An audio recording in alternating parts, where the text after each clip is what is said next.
Let's freaking go, Arkansas fans. You start off with a bang versus the Texas A&M Aggies.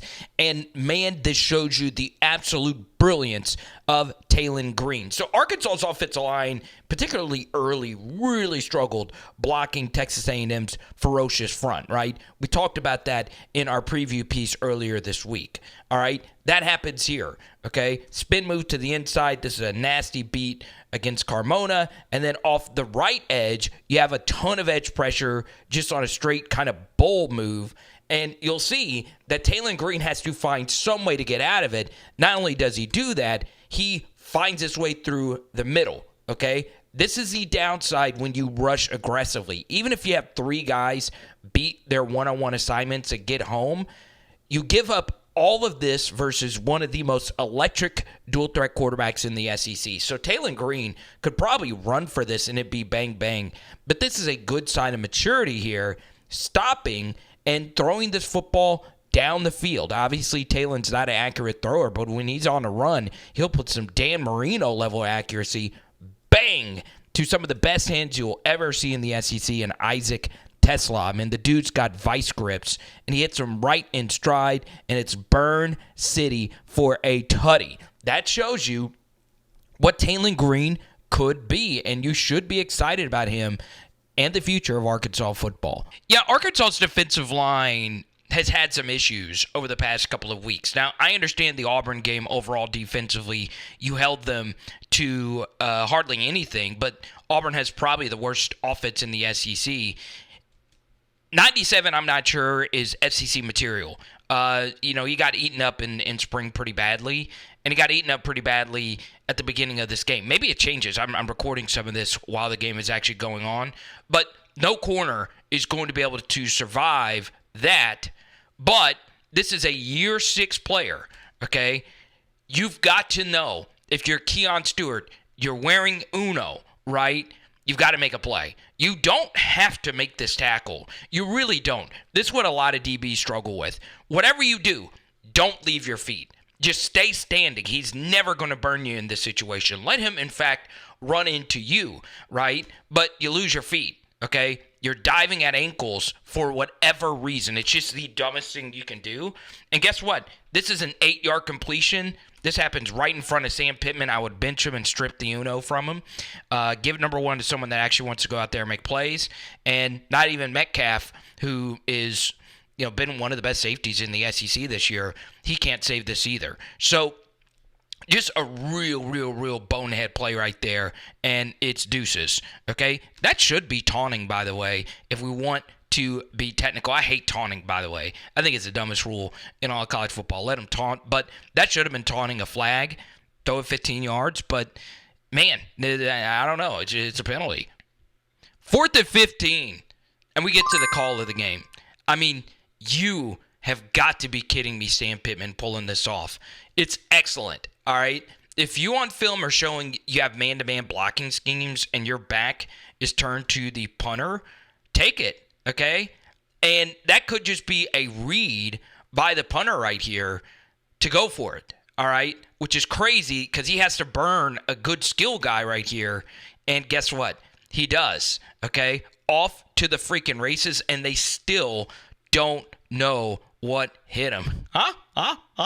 That is absolutely, positively excellent. That was a wide receiver he outran. Beautiful. And then guess what? You've been hitting him with these bounce reads, these edge rushes. Landon Jackson reads it quickly, okay? He sees that there's nothing here, and then he decides to bounce. Y'all, this is not easy. I'm telling you, he's making it look a lot easier. This is not easy to bounce this, okay, after pressing that hole, and then he continues to bounce it, okay? Referees hold the whistle. It looks like there could have been a holding call or two, but let it go.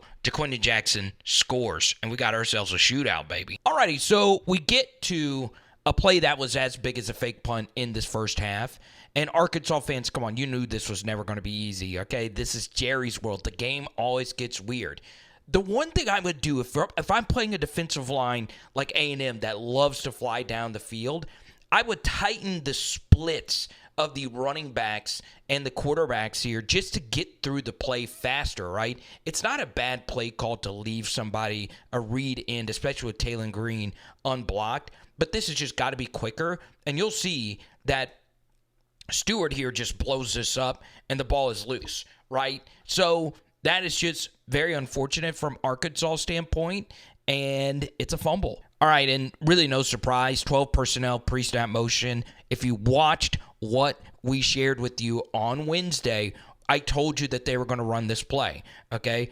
Little play action on the jet, and you'll see that Arkansas did not handle their responsibilities well in this play at all, right? Not everybody should play the jet. In fact, I would rather the ball get handed off because if the quarterback keeps it, he's getting vertically downhill, where if he's horizontally handing it out, you've got to win a foot race to the corner, right? So you'll see that all 5 of these players, along with the contained defender over here, plays that, and it's just too late, right? It's just poor defensive game planning and fitting right there. All right, so once again, A&M's defense just viciously outplayed Arkansas in this first half.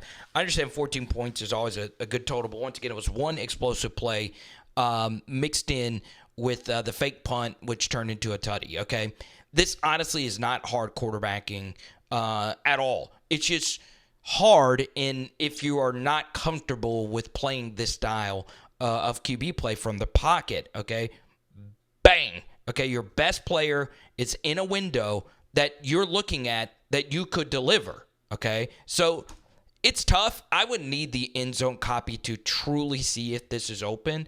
But with the anticipation, with this corner right here, I know he was scared of this safety right over the top right here. Okay? Next thing, all right? If you don't want to throw heavy into traffic over here, guess what happens? If you see that there's 4 DBs over here, you know to the backside of the play that you have 3-on-3 over here. So guess what? You're in the pocket. Get off of this. Move back this way. See if you have anything. Bop to bop to bop. Okay? You could throw this. It's not going to be that big of a gain, but that's not what Taylen Green decides to do. He decides to do something even more idiotic right here. This is really atrocious and very lucky quarterback play. You don't want to do this. You just don't want to do this. Ever. Especially if you want to try and lead him down the field. If you want to put it right on him, sure, but you're trying to lead him down the field, that's a pick six. That should be a pick six every time. If that is any decent Power 5 linebacker, he's jumping in front of that. And you should thank Landon Jackson right here for saving you. And I want you to see Bobby Petrino's reaction, okay? This is what happens when you don't run the plays as designed. Look at this. I would be furious at that. You want to see a high level defensive play and its execution. It's right here, okay? This is so hard for an offensive line to pick up. So what they're doing is they're bringing a blitz through this gap. They're fanning this end over here, and it's actually the end twisting around who comes through unblocked. This is as perfect as you can do it. Davalier is one of your better players. You get him untouched right through here, okay? And guess what? Adult in the room doesn't hit him. Notice he just lets him go. That's genius defensive line play. And guess what? If you call good blitzes, your receivers can get clamped. Good stuff, okay? Even with a safety going up against that receiver. All right, so Taylen Green missed a slant to Armstrong again, but he was able to run for a first down. This time it's 3rd and 7, and he trusts his guy to make a play. He trusts his alpha, and look at this. Bang, DB all over him. Trust your alpha, man. He's going to make plays. If you see him in man-to-man like that and they're blitzing over the middle, throw the slant almost every single time. All right, so we get to here, and once again, I've been very I have praised Bobby Petrino quite a bit. So earlier in the drive, he tried to run this same exact play, these switch vertical concepts that Tennessee has really popularized, okay? So you're doing it on both sides. It didn't work the first time, and it almost got picked off. And guess what? It almost happens again, all right?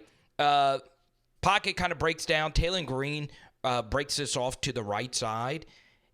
I don't just like running just verticals, okay? But this is just an all-time dumb throw. It's just never getting there. It's just not. Okay, I understand you made an amazing throw on the run, but that was early in the game. You're throwing the ball vertically, right? You're still throwing the football vertically here, but you're fading away. This ball is floating in the air, and every decent SEC safety is making this play. You actually got very lucky yet again that this D1 Power 4 athlete did not keep his feet, because this is a long, and I mean long return if he keeps his feet, with tons of blockers ahead of him. So you got lucky. And you'll see right here, okay?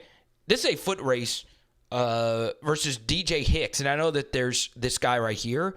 Just take these yards, run out of bounds. You're driving, okay? But it's thrown behind Tyrone Broden. Yeah, you can make a case he should come towards the football, but he had to redirect twice where the safety is just coming down on it, and it's just a bad throw. Arkansas fans, we have reached halftime, and it's a party. It's a party. Yeah. Hope you guys drop a donation, but more importantly, come by our live streams Mondays at 5 p.m. Central. We have all kinds of fun guests, and it's Arkansas-only chatter mixed in with some other college football stuff. So Taylen Green had just hit a comeback route to Andrew Armstrong, and look at this. Unblocked A-gap pressure.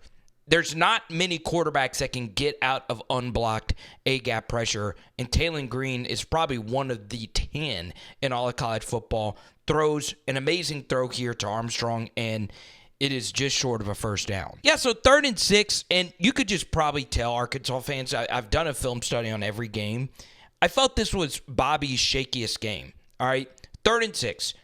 You want to just gain some yardage to make it a more manageable fourth, or a more manageable field goal, right? This is a long field goal for your kicker, okay? So, they're bringing pressure. They zone off one of the guys here, and it's picked up really nicely, okay? I understand you don't have Andrew Armstrong, but take a look at these route concepts here at the bottom of your screen. Bam, okay? This is bad. I mean, you never, ever, ever, ever want this, okay? And this is covered to the flat, right? They're not going to give Taylen Green a dump off to his running back. Obviously, this is all covered as well. And once again, on 3rd down, I always love some variation of something going over the middle. There is no quarterback that is succeeding with this. And guess what? He had time to throw, right? So he stops and he tries to do something. I'm recording this as the game goes on, and I see this fake field goal get blown up. But Taylen Green throws the ball away here. It's just not good execution at all. All right, we get to this 4th and 6.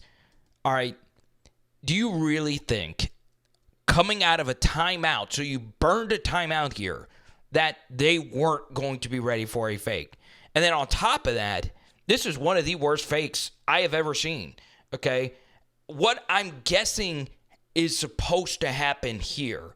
You fake like you're throwing to the field goal kicker, and this is supposed to be a jump pass, right? Where, you act like you're running, and then Landon Jackson releases. Of course, Landon Jackson is a former tight end. His tight end tape is actually really good.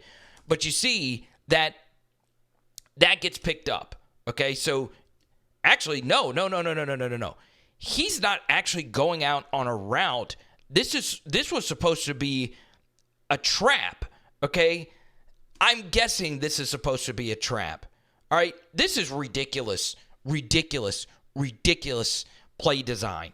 All right, do you really think a defensive tackle here, all right, this is not Broden, this is a DT, can come all the way across and kick out somebody flying off the edge to block? That is never working. Okay? Oh, God bless America.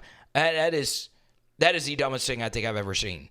Okay? As good as a fake punt was, that is just dumb. All right, so I say it never works. Okay? it actually did here, all right? The only difference, man, it did actually work, okay? There really isn't that much of a difference. But the edge guy is just a further wider alignment. I didn't say that smoothly at all. But this is how it was supposed to look. And it's actually better when you're running this versus a field goal safe look. But it did work, believe it or not. But then again, this was also one of the worst LSU defenses ever, okay?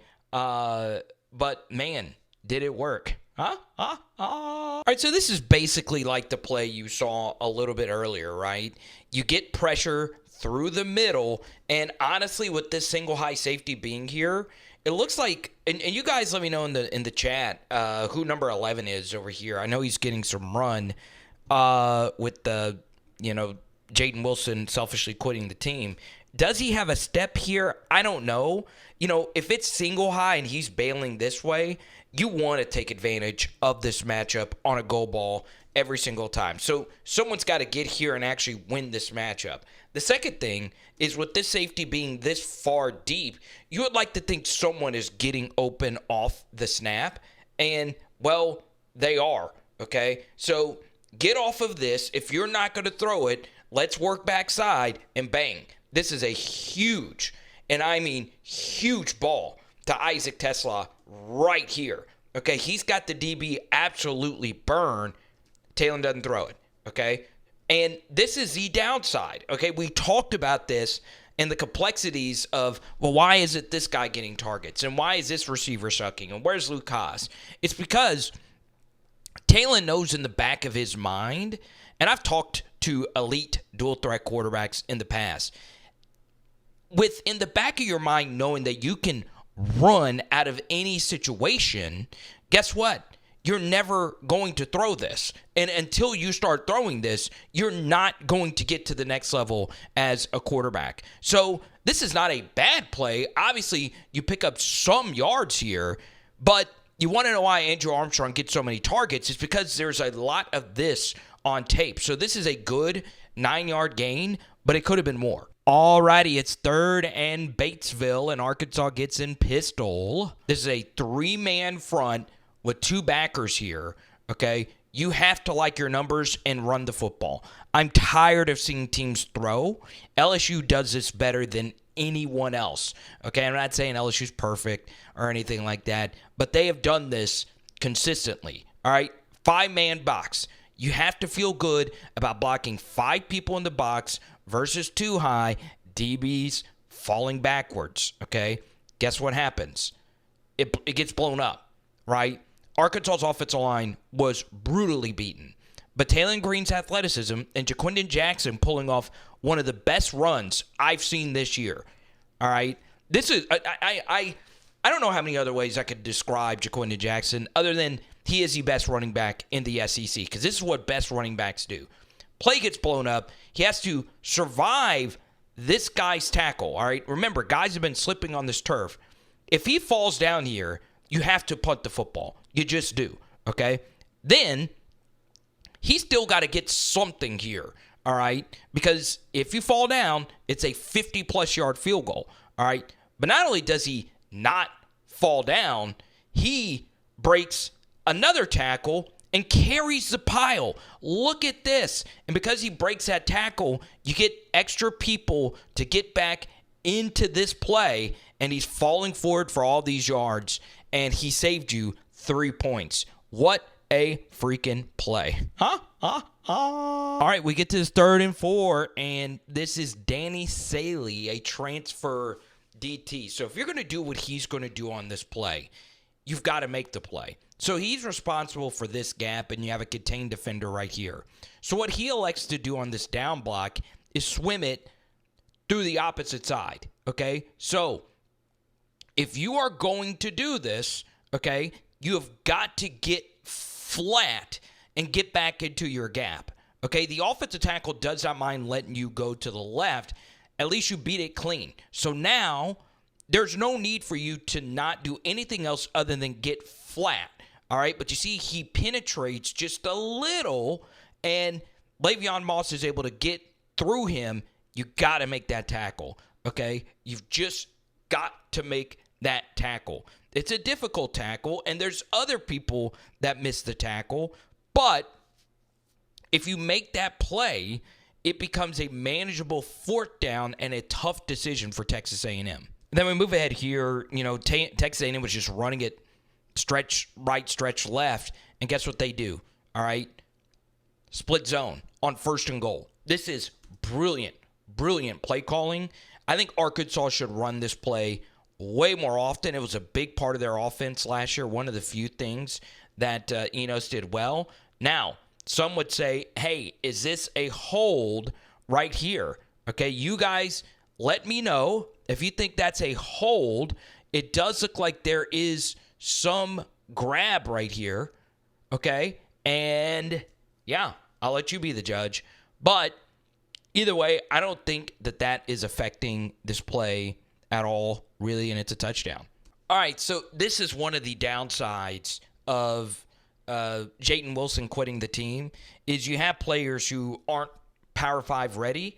Okay, oftentimes your worst receivers are also your worst blockers. It's just how it is, okay? And I'm not saying worst just for piling on here to 11, but man, this is not good. No bueno, all right? This is not good blocking at all, okay? So the design of this is to hope that the corner is going to run with you while you block the safety coming down hard on Isaac Teslaa, okay? So watch this block by 11, okay? We just need some contact. He can't get eyes on you. So you should be able to get at least a decent piece of him to seal him to the inside, okay? And guess what happens? That, okay, whatever the hell that is, Teslaa made him miss. If you get a better block right there, man, this is a bigger gain. All right, we get to the 2nd and 5, and Taylen makes a really bad pull read. This is not a good pull read right here. If I'm looking at this, it's easy for me to judge here in just playing you the whole way, especially if you're scouting. This is an experienced end who's played a couple of years at Purdue. He's not going to be crashing down on this and knowing he's the only contained guy to this side. This should have been a handoff here, and if it is, he's probably feeling this out. Something else is there's definitely less handoff equity here if this is not Jaquindon Jackson, okay? So he knows in particular you're not handing the football off in this situation, okay? It's just not a good decision right there from Taylen. Because you lose yardage, and it makes it a tough 3rd down. Now, I do give him credit for getting out of that, but man. All right, so we get to this 3rd and 8, and this is partially on Jerry Jones, right? And I don't like or dislike Jerry, but now you're going in the direction of the sun, and for anyone that's actually watched NFL games, this sun could be brutal, okay? Now, this doesn't excuse more rough quarterback play here from Taylen, okay? I don't know what he's doing, okay? The first thing is they're bringing a blitz off the edge. They had been doing this all game, okay? So I understand this looks bad from an offensive line perspective, but you want to make sure you block these guys before a second-level blitzer comes from here, okay? So the defensive coordinator and Elko did a good job knowing that Taylen takes a while to go through his progressions, and also having a faster contained guy just makes it that much tougher for the quarterback to escape this, okay? So we'll give you another angle here. He's able to get out of this, and then we pick it up here on this rollout, and it gets tricky, okay? Did Andrew Armstrong actually make this catch? Maybe, okay? I don't think he got a foot in bounds. No, he didn't. But once again, it's another one of these rollouts where it's a forced target to one guy. Okay, so once again, sun is beaming right in his face. It's difficult. It is difficult. So let's be fair here. Now, you can see his head is looking at the safety. This is telling him that this is middle of the field closed coverage, okay? And you have to know they had been blitzing you in the intermediate. Guess what? You have to still like stuff going over the middle, and bang, okay? That's there to Isaiah Satania. We need this ball thrown. We just do, okay? It's a difficult throw. It's not easy. This is not easy. But that's why eventually you've got to start winning games from the pocket. Okay, you can't always play the rollout game. So another thing is if you complete that, it's down the middle for a field goal opportunity, or you can go for it on fourth. Now, in Taylen Green's defense here, I hated Sam Pittman's decision to punt the football. It ended up working out, but A&M was able to start an offensive drive, and Arkansas was luckily able to get the football back with a chance to win. All right, so even though I disagreed with Sam's decision to punt, you get one of the luckiest punt bounces I have ever seen in my life. Okay, if you were to guess at this point, is this ball going into the end zone? There's no way you would have ever thunk that ball was not going in. All right, so A&M busted a long run from back in their own territory. I just don't understand how you can ever call face mask on a defender, and this goes for either way, when his head is on your face. So it's legal for him to do it to you, but not the other way around. It's very interesting. Man, but I do want to show some love to Eric Gregory, okay? You need to make a play, and he does, okay? And after this, Arkansas's defense steps up and forces a punt, okay? Really crazy stuff. All right, and this is really good coaching right here from Bobby Petrino. He goes back to this play, okay? So, man, you get a little unlucky on this as well, that the safety right here plays Satania the whole way, all right? God, that's just really, really, really good safety play from a guy who's played a lot of football, and Bryce Anderson. So he picks up the shallow crosser. Man, it's just really good play. This is a good job by Taylen Green eventually throwing this. Good job by the referee getting out of the way. This ends up being a ridiculous catch by Satania. And if the ref wasn't in the way, you're probably getting a better throw or catch, and you're probably picking up the yardage here, okay? And I do think he was short. All right, but either way, we get to the final portion of the game, which is a strip sack that is entirely on Taylen Green, right? I will tell you at the end of this video that a solid 70-ish or so % of this is on Taylen Green this game, right? Because you just can't keep doing the rollout to the right game, okay? This is really good pass protection. It really is. Like, you really can't ask for more. I understand that this pocket is collapsed some, but step up and run through this, right? You still have 2 of your timeouts. Look, they're washing them out. They're giving you what they gave you on the opening touchdown. Run through this or get backside. They gave you running backs in the flats all game, but you decided to do the worst thing to possibly do in this situation, and you've seen this, and I was telling you, and by the way, I was recording this as the game was moving on, and just telling you, this is just too much rolling out to the right, and you see he rolls into the sack, okay? Scorton is a really good pass rusher, and overall, Arkansas's offensive line really struggled with their guys. He's going to get credited with a game-winning strip sack here where the quarterback ran into him. I have never seen a quarterback running into a sack worse than this, and it was just too much of this rolling out to the right side, heaving it up in the air, throwing it out of bounds, basically. It's bad quarterback play. So, a lot of you Arkansas fans know everything you need to know about this game. It's a heartbreaker.